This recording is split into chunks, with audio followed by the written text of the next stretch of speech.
So these were invaluable social skills. It gave me verbal facility, sexual stamina, control over my ejaculation, beautiful visions, a prodigious memory.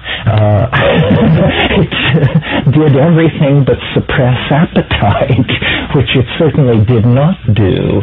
The munchies, regardless of what pharmacologists tell us about how this is an illusion, the munchies seem to be a very real part of cannabis use, meaning that 40 minutes or an hour after smoking cannabis, one does find oneself rummaging through the cupboard looking for chocolate chip cookies. But this is hardly grounds for hanging, which is the current legal response in Malaysia. Well, to some, it may in fact be happening. I mean, I certainly feel much more at the center of novelty when I'm in Germany, where, by the way, people smoke cannabis in restaurants and quite openly.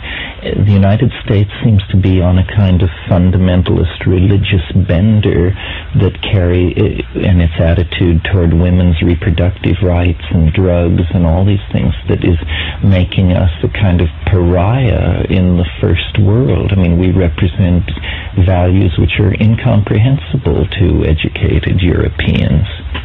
One thing that occurs to me that I'm sure Rupert would have enthusiasm for because it involves his grassroots science thing, this question of, does it make you lazy? Does it give you energy? Does it destroy your memory? Does it enhance your memory? Because I've smoked so many years, so many different kinds of dope, of cannabis, I've come to hold pretty strong opinions about its various forms. And I think that, number one, charas is a debilitating drug. It has opium in it, it has datura in it, and it has various additives and binders that are not good. Marijuana, which is how most Americans smoke their cannabis, involves the incineration of too much inert vegetable material, so that you are getting pesticide residues, carbon monoxide, tars.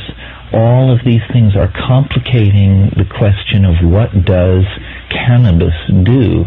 To my mind, the true test of whether or not cannabis is what the pharmacological effects of cannabis are, we should almost restrict our discussion to high-grade Lebanese hashish, which is truly nothing but the compressed resin of the female cannabis plant. And that's the classical hashish of the Arab, and that's what I prefer and feel almost to be a different drug from both Mexican marijuana and Pakistani or Indian hashish. Those things do carry detrimental qualities that are not present in the pure, for instance, Three Lion or so-called red Lebanese hashish. That's the hashish that we want. That's the cannabis product that I would feel is the one that everyone should smoke before they judge or form a strong opinion about what cannabis can do. They claim not, but low, slight. Yeah, they claim so. Yes, this is something that grassroots, no pun intended, grassroots science could tell us, is the relative benignity of various forms of hashish or of cannabis. Yes, that is a simple test, but questions about tars, pesticide residues, carbon monoxide output, various methods of smoking. Right. But I think that the pure resin of the cannabis plant is, you would be hard-pressed to design a drug with as many laudable qualities as that one. Well, I prefer decriminalization rather than legalization.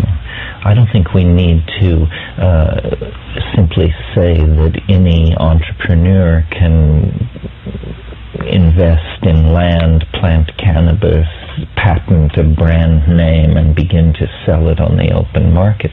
It would be much better simply to decriminalize it, so that, and say something like each person could possess 10 plants, but that the transport and sale of it would be discouraged in some way, so that it isn't. You see, we seem to have the attitude that something is either illegal or we can just go gung-ho with it and turn it into the product of a multi-million-dollar corporation.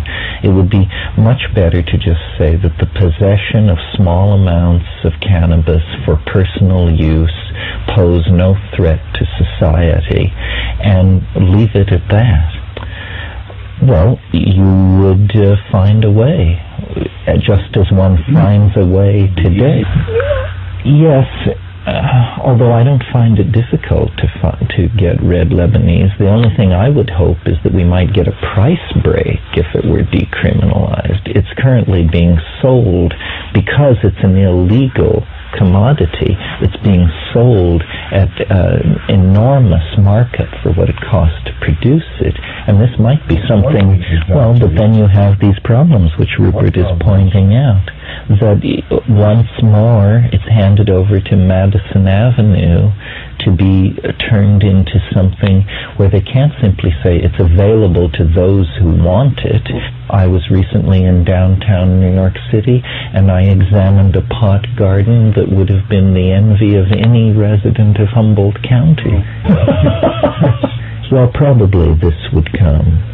And then it would be, as far as the question of children, it would be available, it would be restricted to people below age 18. Right. No, I think ultimately what we're going to have to do is legalize all drugs. Now, a hidden aspect of this is that governments make enormous profits out of the fact that these drugs are illegal.